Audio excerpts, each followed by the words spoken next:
नमस्कार। आप देख रहे हैं क्यूआई और मैं हूं प्रवीण झा।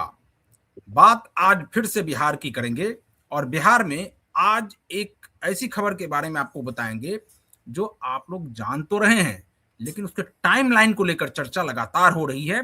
और टाइमलाइन ये है कि नीतीश कुमार क्या कब इस्तीफा देने वाले हैं सीएम पद से। तो ये अब इस प्रकार से ये समझिए कि लगभग लगभग तय हो गया है। नीतीश कुमार बिल्कुल मान गए हैं, क्योंकि उनके जो बिल्कुल करीबी लोग भी हैं वो भी अब ये कहने लगे हैं कि नीतीश कुमार जो फैसला एक बार कर लेते हैं उससे वो वापस नहीं होते हैं। और नीतीश कुमार ने दिल्ली जाने का फैसला कर लिया है। यानी कि नीतीश कुमार अगर दिल्ली जा रहे हैं, इसका मतलब वो राज्यसभा जाएंगे। राज्यसभा में ऐसे भी जाएंगे, क्योंकि जब वो विधान परिषद के पद से इस्तीफा दे चुके हैं तो उनको वो तो राज्यसभा की सदस्यता लेंगे ही, शपथ लेंगे ही। लेकिन इस सब के बीच ये लोग लगातार कह रहे थे कि क्या वो राज्यसभा सदस्य बनने के बाद भी 6 महीने तक बिहार के मुख्यमंत्री बने रहेंगे या तुरंत इस्तीफा दे देंगे। तो अब इस पर से लगभग लगभग पर्दा उठ गया है, वो इस्तीफा देंगे। ये अब उनके करीबी श्रवण कुमार ने भी कहा है कि वो जो फैसला एक बार ले लेते हैं उससे वो वापस नहीं लौटते हैं। और इसकी सबसे जो बेहतरीन उदाहरण है वो आप ये देखिए कि जब शराबबंदी कानून को लेकर लगातार बिहार में ये कहा गया कि इसकी समीक्षा होनी चाहिए और इसको खोल देना चाहिए, तो नीतीश कुमार उस पर जरा सा भी इधर से उधर नहीं हुए, हिले तक नहीं। उन्होंने कहा कि जो फैसला वो ले चुके हैं उससे वो वापस नहीं होंगे, यानी बैक ट्रैक नहीं करेंगे। और अभी तक वो जारी है। भले ही अभी हाल में जिस प्रकार से जहरीली शराब से मौत हुई है उसके बाद भी समीक्षा की बात लगातार हो रही है और भी बातें हो रही है। कहा तो ये जा रहा है कि जो बीजेपी की तरफ से जो भी सीएम बनेंगे वो हो सकता है कि इसको खत्म कर दें। उससे एक और फायदा ये हो सकता है बिहार को कि बिहार में घर घर लोगों के पास शराब तो पहुंच ही रहा है। शराब बंदी जरूर है, लेकिन शराब बहुत ही इजी अवेलेबल है बिहार में। और नुकसान हो रहा है रेवेन्यू का। तो रेवेन्यू जो नुकसान हो रहा है वो ना हो, उसके लिए शराब की समीक्षा करके उस कानून को फिर से हो सकता है निरस्त कर दिया जाए और शराबबंदी खोल दी जाए। तो ये तो हुई उसकी बात। लेकिन इसको मैं इसलिए उससे जोड़ रहा था कि नीतीश कुमार का ये कहना है कि अगर उनके नजदीकी नेताओं का कि अगर वो फैसला ले चुके हैं कि वो दिल्ली जा रहे हैं तो उनको अब कोई मना नहीं सकता है, चाहे कितना भी लोग सत्याग्रह कर लें। जिस प्रकार से कि महिला कार्यकर्ता जो है वो सत्याग्रह तक करने के लिए तैयार हो गई कि जो आप बिहार छोड़कर नहीं जाइए, आप मुख्यमंत्री का पद नहीं छोड़िए। लेकिन नीतीश कुमार टस से मस नहीं हुए। नीतीश कुमार ने कहा कि उनका मन पहले से वो मन बना चुके हैं और ये बातचीत हो चुकी है। वो भारतीय जनता पार्टी के शीर्ष नेतृत्व को अपने बारे में बता चुके हैं कि वो मुख्यमंत्री पद छोड़ रहे हैं। ऐसे में वो अपने जुबान से पीछे हटने वाले नहीं हैं। तो अब बात यह है कि आखिर कब इस्तीफा देंगे। तो इस्तीफा देने की जो टाइमलाइन है वो ये कहा जा रहा है कि पहले वो राज्यसभा की सदस्यता लेंगे 10 तारीख को, उसके बाद पटना आएंगे, हो सकता है 12 तारीख को वो इस्तीफा दे दें और उसके बाद फिर जो अगली सरकार की कार्य बनने की जो पूरी प्रक्रिया होगी उसकी शुरुआत हो जाएगी। विधायक दल की बैठक होगी, फिर जेडीयू की, भारतीय जनता पार्टी के और भी तमाम दलों की, उसके बाद एनडीए के विधायक दलों की बैठक होगी और उसमें जो नेता चुने जाएंगे, ज्यादातर बात ये सामने आ रही है कि भारतीय जनता पार्टी की तरफ से सम्राट चौधरी का नाम सबसे आगे चल रहा है और सम्राट चौधरी के नाम पर ही लगभग लगभग सहमति बन रही है।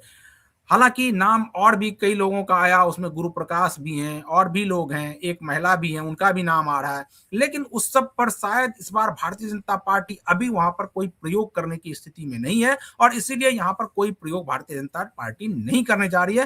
पहले भारतीय जनता पार्टी के शीर्ष नेतृत्व को यह लग रहा है कि वो किसी भी तरह से पहले बिहार में वो अपना सीएम बना ले, उसके बाद फिर जो प्रयोग करना होगा, अगर वो एक बार सीएम बना लेते हैं उसके बाद जो भी प्रयोग करना होगा उसको वो प्रयोग कर सकते हैं।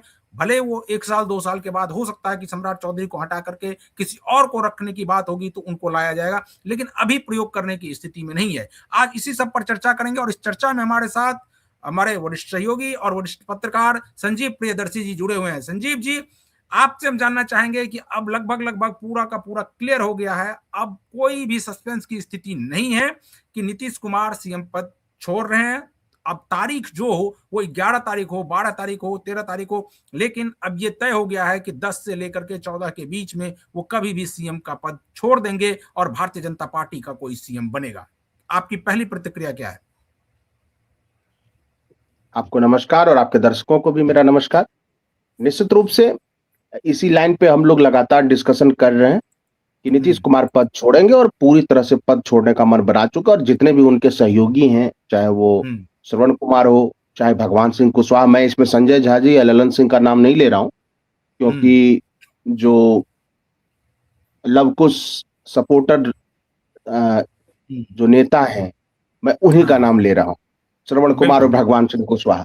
क्योंकि ऐसा कहा जा रहा है कि ललन सिंह, संजय झा और विजय चौधरी की बहुत ज्यादा बदनामी जो है वो लव कुश समीकरण के लोगों में हो गई, और उस बदनामी का दाग धब्बा तभी धुलेगा जब सम्राट चौधरी सीएम बन जाए। वो हो गया तो फिर ये दाग धब्बा भी धुल जाएगा। इसलिए हम दो लोगों का नाम ले रहे हैं, श्रवण कुमार और भगवान सिंह कुशवाहा, जिन्होंने कहा कि वो बिहार की राजनीति में तो बने रहेंगे, मार्गदर्शन करते रहेंगे, लेकिन अब वो मुख्यमंत्री के पद पे नहीं रहेंगे। पद छोड़ने का उन्होंने बिल्कुल पक्का मन बना लिया, और एक बार जब नीतीश जी ने मन बना लिया तो फिर बना लिया। तो सवाल ये है कि मामला कहां अब। निश्चित रूप से बीजेपी के बारे में तो हम लोग डिस्क्लेमर दे के चलाते हैं कि जो मोदी जी हैं या अमित शाह जी हैं, जब ये लोग कोई बात तय करते हैं तो बीजेपी, हाँ, चौंकाने वाला फैसला पर मुझे संदेह है। लेकिन ये है कि आप देखिए कि इनके पूरे सोच में कोई तीसरा नेता नहीं आता, यानी दो मुंह और चार कान। इसके अलावा जो इतना बड़ा जो भाजपा का परिवार है, जो संघ परिवार है, उनको भी कानों कान खबर नहीं लगती ये बात। तो स्वाभाविक रूप से हमें भी जो उड़ती हुई बात आती है, कुछ ऐसी जानकारी कई लोगों से बात करके पता चलती है, क्योंकि बीजेपी के बड़े नेताओं को भी जो पटना में है, उन्हें कोई खबर नहीं है इस बात की कि किस पर मुहर लगने वाला है। हाँ, ये बात तय है कि 80% संभावना यही है कि सम्राट चौधरी ही सीएम होंगे। इसके पीछे की वजह ये है कि एक तो नीतीश जी के पसंद है, दूसरा उस सामाजिक समीकरण से आते हैं, तीसरी बात है कि अभी बीजेपी में जितने भी चेहरे हैं प्रवीण जी, यहां तक कि आप नितिन नवीन को भी ले लें, तो उसमें से ज्यादा लोकप्रियता निश्चित रूप से सम्राट चौधरी की। और एक चीज जो मैंने बोला था कि कोई भी और नेता जो होगा वो 55 लाख लोगों के जातीय समूह से नहीं आता। अभी तो जो भी हैं, तो 55 लाख जो कोयरी समाज के वोटर हैं, वो निश्चित रूप से जब सम्राट चौधरी पहली बार मुख्यमंत्री बनेंगे तो कोयरी समाज का पहला मुख्यमंत्री बनेगा बिहार में, और उसका उत्साह अलग देखने को मिलेगा जिस दिन शपथ ग्रहण होगा। अगर सम्राट चौधरी बनते तो वो सड़कों पर नजर आएगा वो उत्साह। तो बीजेपी उस उत्साह को कैच करना चाहती है, एक ऐसा वोटर समूह को अपने साथ जोड़ना चाहती है जैसे यूपी में उन्होंने जोड़ा, जो लोध, कुर्मी हैं, कोयरी हैं, कुशवाहा हैं, सैनी हैं, मौर्य हैं, शाक्य हैं, इन सबको जोड़ा बीजेपी ने। तो गैर यादव जो ओबीसी पॉलिटिक्स है, ये बीजेपी को रास आती है। तो हो सकता है निश्चित रूप से सम्राट चौधरी 80% मुझे लगता है कि वो रेस में आगे चल। अब कोई अनहोनी ऐसी हो जाए तभी। संजीव जी, एक सवाल यहाँ ये बनता है कि अगर भारतीय जनता पार्टी ने ये सोच लिया है कि सम्राट चौधरी को आगे बढ़ाएंगे, और आपने जिस प्रकार से कहा कि 55 लाख जो वोटर हैं उसको भी भारतीय जनता पार्टी साधने की कोशिश कर रही है, और दूसरी बात यह कि ये जो नाराजगी खास करके जेडीयू के नेताओं के बीच जो देखी जा रही है, वो हो सकता है कि दूर हो जाए सम्राट चौधरी के बनने से, क्योंकि वो उसी समीकरण के हिस्सा हो जाएंगे, लव कुश समीकरण के हिस्सा हो जाएंगे। लेकिन आपसे हम ये जानना चाहेंगे कि क्या आपको नहीं लगता है कि चूंकि नीतीश कुमार ने उनका नाम आगे प्रोजेक्ट किया है, तो ये जो टोटल वोटर समूह है उनको ये लग रहा होगा कि खास करके जो कुशवाहा जाति है कि उनकी जाति से भी अगर कोई नेता मुख्यमंत्री बिहार का बन रहा है तो इसके लिए जो सबसे बड़ा काम किसी ने किया तो वो नीतीश कुमार ने किया, क्योंकि नीतीश कुमार ने ही सम्राट चौधरी के नाम को आगे बढ़ाया। तो वो वोटर समूह आखिर किसके पक्ष में जाएगा? क्या वो भारतीय जनता पार्टी के सीएम होने के नाते भारतीय जनता पार्टी के पाले में जाएगा, या वो वोटर समूह जो है वो जेडीयू के पाले में जाएगा? मैं इसलिए इस सवाल को अभी पूछ रहा हूं कि आने वाले समय में, अभी ना हो लेकिन आने वाले समय में जब कभी भी मान लिया जाए नीतीश कुमार का मोह भंग हो जाए एनडीए से और वो दूसरे पाले में अगर जाए, तो फिर ये वोटर किधर जाएंगे? नहीं, एक तो पहले चुनाव बहुत दूर है। जो सबसे नजदीक का चुनाव है वो 29 का चुनाव है, 2029, और वो 26, 27, 28 लगभग 4 साल दूर है। दूसरी बात है कि वो कोयरी वोटर तो तब भी बीजेपी के पास रह जाएगा अगर सम्राट चौधरी मुख्यमंत्री बनते हैं बीजेपी से। लेकिन मान लीजिए थोड़े लव समाज के लोग जो हैं, कुर्मी समाज के लोग, उनकी आबादी भी कम है, तो वो तो जेडीयू के साथ ही रहेंगे, नीतीश और निशांत के साथ। तो वो जहां भी रहेंगे नीतीश और निशांत जी, उस समय तक ईश्वर करे कि नीतीश जी को लंबी आयु हो। और निशांत तो है नहीं जेडीयू में, अब तो जेडीयू को एक नया नेतृत्व मिल गया है, तो अब तो ये सवाल ही नहीं है उठता कि जो नीतीश के कोर वोटर है वो कहां जाएंगे। वो निशांत के साथ खड़े रहेंगे, जहां निशांत रहेंगे वहां लव समाज खड़ा रहेगा। एक बात ये। दूसरी बात ये देखिए, नीतीश जी क्यों चाहते हैं कि सम्राट चौधरी बन जाए सीएम, उसके पीछे सबसे बड़ी वजह यही है कि अगर आप पटना में आप घूमेंगे, खास करके लव समाज के लोगों के बीच में, या उनके पहले पंक्ति के नेताओं से बात करेंगे, और कुछ समाज के पहले पंक्ति या दूसरे पंक्ति के नेताओं से बात करेंगे, तो कुछ समाज में ये पीड़ा झलकती है कि हम जब से नीतीश जी ने अलग रास्ता चुना लालू जी से, उसके बाद से कुछ समाज नहीं स्वार्थ भाव से तन मन और धन से समर्थन देता आया, लेकिन सत्ता की मलाई ज्यादातर लव समाज के लोगों को, और लव समाज में भी नालंदा पर विशेष फोकस रहा। तो मुझे लगता है वो आरोप जो है वो ऐसा नहीं कि नीतीश जी के कानों तक नहीं पहुंची होगी, लंबे समय से आरोप चल रहा है, लंबे समय से। पटना में आप जाएंगे जहां भी, तो वो आरोप चलता है। तो उस आरोप के दाग को भी वो धुल देना चाहते हैं, सम्राट चौधरी को बना देंगे। तो आपने भी कहा कि नीतीश जी एक लीगेसी छोड़ के जाएंगे कि लव कुश एक साथ रहो, धानुक एक साथ रहो। लव कुश, धानुक, मंडल, गंगोटा, ये एक ही जाति समूह में आते, इसको एक साथ रहने का मैसेज देकर जाएंगे। अब डिपेंड करता है कि उसमें निशांत की क्या भूमिका होगी, वो तय नीतीश जी कर देंगे। अगर नीतीश जी कहेंगे कि उप मुख्यमंत्री बनना है अच्छे प्रोफाइल साथ, और मैंने पहले भी बोला कि उनको ऐसा प्रोफाइल दिया जाएगा जिसमें पब्लिक डीलिंग कम हो, क्योंकि वो संगठन भी देखेंगे और अनुभव भी लेंगे। तो अगर अब पब्लिक रिलेशन वाला मिनिस्ट्री होता है तो बहुत जल्दी मीडिया जो है एनालिसिस करने लगती है कि वो सफल मंत्री है या नहीं है। तो उन पर एक परफॉर्मेंस का दबाव बहुत अर्ली स्टेज में ना आ जाए, उससे बचाने के लिए ऐसे मंत्रालय उनको दिए जाएंगे जहां काम बहुत ज्यादा होता है लेकिन चर्चा थोड़ी कम। एक इसके अलावा देखिए, अभी जो चर्चा है और जो आपने भी कहा है कि जो पेच फंसा हुआ है मूलतः, और जिस पर पूरी तरह से दोनों धड़ों के यानी जेडीयू और बीजेपी के जितने बड़े नेता हैं, या बीच में जो मीडिएटर हैं, वार्ताकार हैं, सलाहकार हैं, वो जो चर्चा कर रहे हैं वो दो चीजों पर, एक तो गृह मंत्रालय और दूसरा स्पीकर का पद।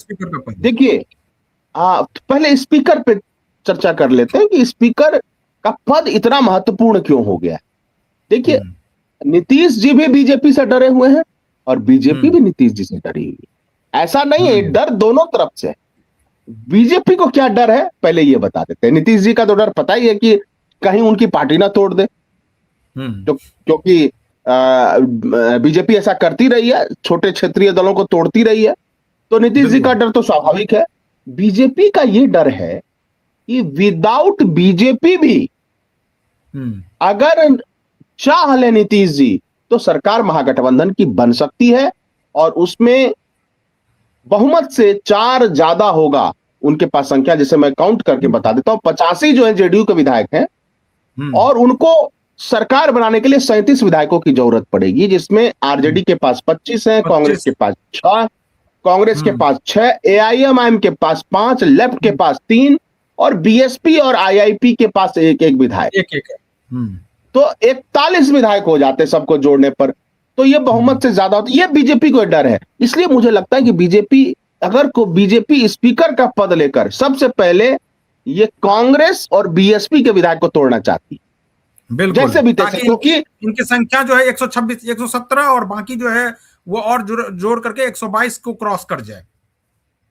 हाँ नहीं, ताकि ये 122 से नीचे आ जाए, यानी जेडीयू अगर उधर जाए भी महागठबंधन की तरफ, तो भी वो 122 का जादुई आंकड़ा प्राप्त ना कर सके। इसके लिए अगर कुछ विधायकों को इस्तीफा देना होगा तो वो दिलवा दिया जाएगा। कुछ विधायकों को केस करके हो सकता है उनकी सदस्यता रद्द कर दी जाए, उन पर कोई अपराध ऐसे देकर, क्योंकि अभी तो 4 साल का समय है। जिस पर 2 साल की सजा हो जाती है प्रवीण जी, जिस पर 2 साल की सजा हो जाती है, उसकी सदस्यता ऐसे ही रद्द हो जाती है, वहां पूरा री इलेक्शन होता है। और आरजेडी में भी एक जो विधायक है फैसल रहमान, वो तो धोखा दे चुके हैं, तो 25 से तो 24 हो गया। कांग्रेस में 3 तो ऑलरेडी दे चुके हैं, मतलब साइन दे चुके हैं। अभिषेक रंजन भी बहुत बाद में आए थे वोट देने के लिए प्रवीण जी, बिल्कुल। तो 4 तो कांग्रेस में, और एक उनका बीएसपी वाला टूट सकता है, लेकिन बहुत मेहनत करने की जरूरत पड़ेगी बीजेपी को। तो बीजेपी स्पीकर का पद इसलिए चाहती है कि शुरुआत के 5 महीने 4 महीने में ही वो महागठबंधन के सरकार बनने की संभावना को 0 कर दे।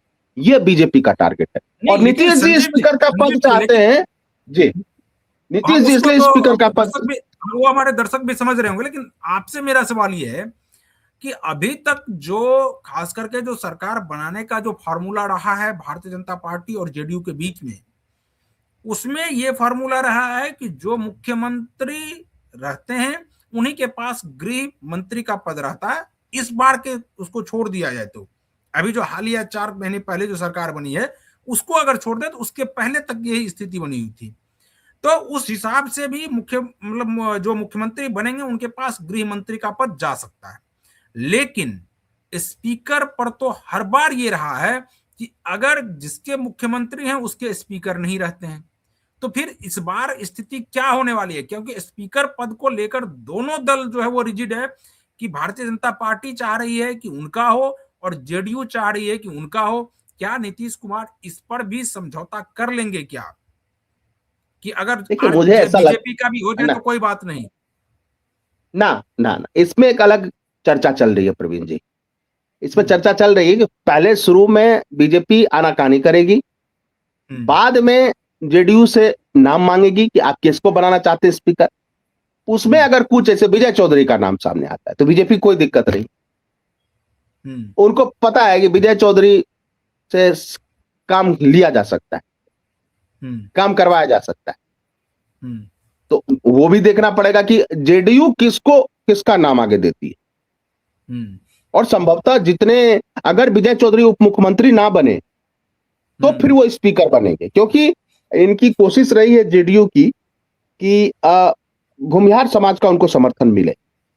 जेडीयू की, नीतीश जी की हमेशा कोशिश रही है कि भूमिहार समाज उनके साथ रहता है तो बहुत बड़ी शक्ति बन जाती है जेडीयू, क्योंकि अति पिछड़ा फिर नीतीश जी के साथ। तो भूमिहार को अगर बीजेपी से वो काट के रखते हैं या दूरी बना के रखते हैं, क्योंकि अनंत सिंह भी उस पूरे इलाके में भूमिहार वोट को इकट्ठा करते जेडीयू के पक्ष में, चाहे लखीसराय हो, मुंगेर, क्योंकि केवल मोकामा मत कहिए, वो पूरा बाढ़, बरबीघा, लखीसराय, बेगूसराय, शेखपुरा और मुंगेर तक। फिर संजीव जी ये बताइए, फिर तो इस बार तो भारतीय जनता पार्टी के लिए मुसीबत हो जाएगी। अब मैं मुसीबत क्यों बोल रहा हूं, इसके पीछे का मैं तर्क दे रहा हूं कि मुसीबत इस रूप में है कि मुख्यमंत्री भी वो ओबीसी समाज से, आप देखिए अगर उप मुख्यमंत्री इधर से अगर 2 बनाए जाते हैं तो वो भी आप देखिए कि अगर विजय चौधरी का नाम आपने कहा कि अगर उनको नहीं बनाया जाता है और कोई 2 फिर उसी ओबीसी समाज से उप मुख्यमंत्री भी बन जाते हैं, विधानसभा स्पीकर भी कोई ओबीसी ही बन जाए, तो फिर आखिर जो फॉरवर्ड कास्ट हैं उनका झुकाव, और यूजीसी को लेकर तो पहले ही, यूजीसी एक्ट को लेकर तो पहले ही फॉरवर्ड वोटर जो है वो भारतीय जनता पार्टी से नाराज हैं। ऐसे में क्या भारतीय जनता पार्टी से फॉरवर्ड वोटर नहीं छिटकने की आशंका है कि वो छिटक जाए पूरी तरह से? नहीं, मैंने तो बोला कि विजय चौधरी या तो उप मुख्यमंत्री बनेंगे या स्पीकर बनेंगे। एक तो सवर्ण समाज का एडजस्ट हो ही गया, बाकी मंत्रालय में लोग हैं।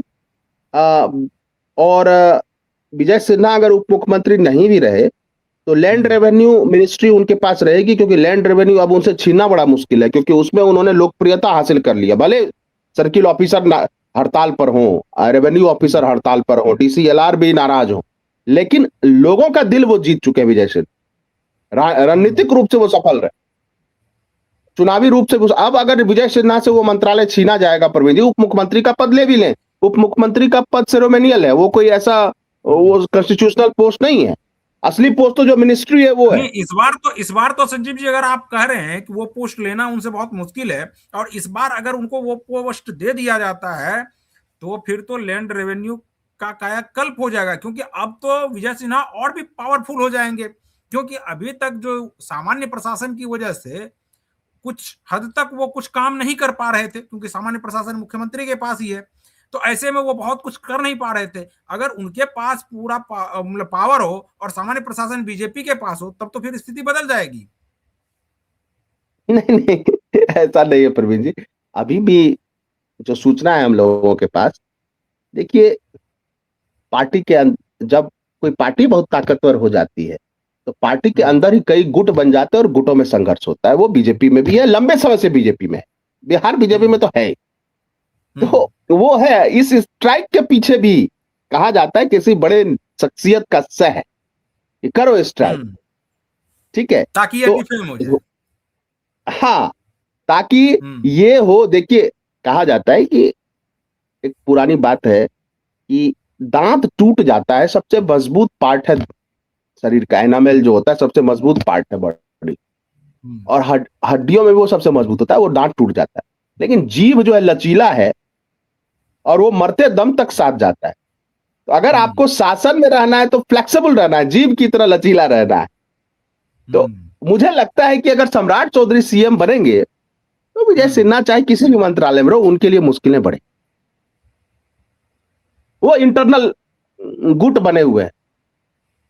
तो मुझे लगता है कि, और पटना में चर्चा भी है कि किसी बड़े नेता का भी सह इन हड़तालियों को, जो भी अधिकारी हैं, अगर इन पर एस्मा एक्ट लगा दिया जाता, कार्रवाई हो जाती, 2-4 को बर्खास्त कर दिया जाता, तो अगले ही दिन सब लौटाते। बल्कि वो तो होटल में पार्टी करके गाना गा गा के विजय सिन्हा को चिढ़ा रहे हैं।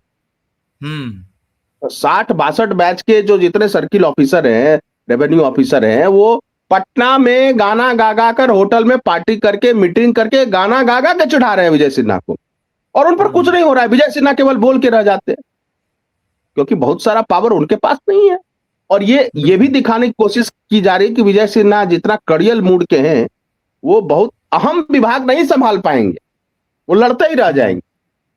ये छवि भी बन रही है उनकी, और ये छवि बनाने की कोशिश भी हो रही है।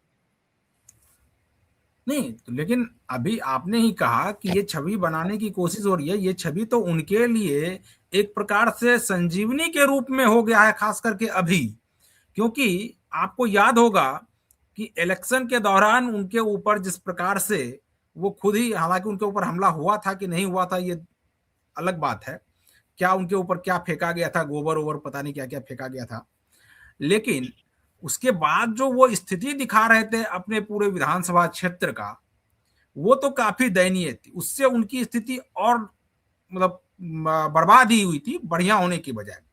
लेकिन इसके बाद ये जो अभी वो लैंड रिफॉर्म में हैं, इसके बाद वो पॉपुलर ज्यादा हो गए हैं। तो आपको लगता है कि ये पॉपुलैरिटी उनके लिए अच्छा है, या वो आपने जो कहा कि जीभ वाली स्थिति हो तो वो ज्यादा बेहतर है? देखिए, लोकप्रियता कभी कभी गले की घंटी भी साबित होती है राजनीति। राघव चड्ढा भी तो बहुत लोकप्रिय हो रहे थे, किनारे कर दिए गए। बहुत सारे लोग लोकप्रिय होते हैं और अपने ही नेतृत्व के द्वारा किनारे लगा दिए जाते हैं। तो मुझे लगता है कि राजनीति में, या राजनेताओं की चर्चा अलग होती है और राजनेताओं का काम करने का तरीका अलग। मुझे लगता है कि अगर वो ये उनको भी थोड़ा समझौता करके चलना चाहिए, ताकि वो ये साबित कर सके कि वो मंत्रालय को चला सकते हैं। क्योंकि कहीं ना कहीं आपको ब्यूरोक्रेट्स को साथ लेकर चल, यही सिस्टम है, तो आपको ब्यूरोक्रेट्स को साथ लेकर चल के काम करना पड़ेगा। थोड़ा आप भी चलिए, थोड़ा वो भी चलेंगे, लेकिन इस तरह से अड़ियलपन की वजह से क्या हो रहा है कि उनकी, ठीक है, लोगों के बीच क्या इमेज है। अब राघव चड्ढा तो लोगों के बीच बहुत लोकप्रिय हो गए थे, कम से कम मध्यम वर्ग के, या वो जब उन्होंने रिलायंस जियो का जो मुद्दा उठाया तब तो काफी लोकप्रिय थे। आखिर कहां से फोन गया कि केजरीवाल ने उनको उपनेता पद से ही हटा दिया और इसके बाद अपना दुखड़ा भी व्यक्त कर रहे हैं। तो बहुत सारे लोकप्रिय लोग साइडलाइन किए गए हैं, ऐसा नहीं। आडवाणी भी कम लोकप्रिय नहीं थे जब वाजपेयी प्रधानमंत्री थे। तो बिल्कुल। संजीव जी, एक आखिरी सवाल लेंगे। क्या आपको अब लग रहा है कि ये बिल्कुल बिल्कुल फाइनल हो गया है, नीतीश कुमार एकदम मान गए हैं कि अब तो वो इस्तीफा दे ही देंगे? जब तक, लेकिन कहा यह जाता है कि जब तक वो इस्तीफा दे ना दें तब तक वो कहते बहुत कुछ हैं कि अब इधर से उधर नहीं जाएंगे, इधर नहीं जाएंगे, कभी उधर नहीं जाएंगे, लेकिन कब किधर चले जाते हैं ये कहना बहुत मुश्किल होता है। तो अब आपको ये विश्वास हो रहा है कि वो 12 तारीख 13 तारीख यानी 10 से 14 के बीच में कभी भी इस्तीफा दे देंगे? देखिए, नीतीश जी को भी पढ़ना समझना बड़ा मुश्किल है। और दरअसल अभी क्या हो गया है, मैं 2-3 साल पहले से बता रहा हूं लोगों को, आपसे भी चर्चा होती है कि नीतीश जी बहुत क्लोज ग्रुप में ही रहते हैं, क्लोज ग्रुप में ही संवाद करते हैं। तो सूचनाएं जो पहले छन के आती थी, अब सूचनाएं छन के नहीं आ पाती। इसलिए नीतीश जी क्या सोच रहे हैं वो हो सकता, वो उनको पता होगा, निशांत को पता होगा, संजय झा जी को पता होगा। लेकिन इतना तय है कि इस्तीफा तो देंगे वो जब दे। और उनका जो इरादा है वो यही है कि वो निशांत को, अपने बेटे को, चश्मे चिराग को, वो चाहते हैं कि जे संगठन में बड़ी भूमिका देकर, और सबने मान भी लिया है। और वो चाह रहे हैं कि इन फ्यूचर जो है वो देखेंगे, साल 2 साल देखेंगे सम्राट चौधरी कैसा काम करते हैं। उसके बाद उस उतने समय तक के बाद शायद 29 तक वो कुछ ना कर पाए, क्योंकि उतने विधायकों को तोड़ लिया जाए। अब 29 के समय या 30 में देखा जाएगा, तब तक हो सकता है बीजेपी की भी लोकप्रियता का ग्राफ गिरे। और अगर नीतीश जी उस समय होशो हवास में हो तब वो फैसला लेंगे, नहीं तो निशांत की टीम फैसला लेगी क्या करना है, किसके साथ जाना है। चलिए संजीव जी, तो आज हम लोग इस डिबेट को यहीं पर खत्म करते हैं। तो जो दर्शक अभी तक हमारे साथ जुड़े हुए इस वीडियो को फटाफट शेयर कर दीजिए, कमेंट भी करते रहिए। अगर आप इस वीडियो को यूट्यूब चैनल के जरिए देख रहे हैं तो चैनल को सब्सक्राइब कर लीजिए, वीडियो को फटाफट शेयर कर दीजिए, कमेंट करते रहिए। और अगर आप फेसबुक पेज के जरिए देख रहे हैं तो पेज को फॉलो कर लीजिए, वीडियो को अपने वॉल पर शेयर कर दीजिए, वहां भी आप कमेंट कर सकते हैं। एक्स हैंडल पर भी आप हमारे साथ जुड़ सकते हैं। बाकी तमाम खबरों के लिए बने रहिए क्यू वाइब के साथ। मुझे दीजिए अनुमति। नमस्कार।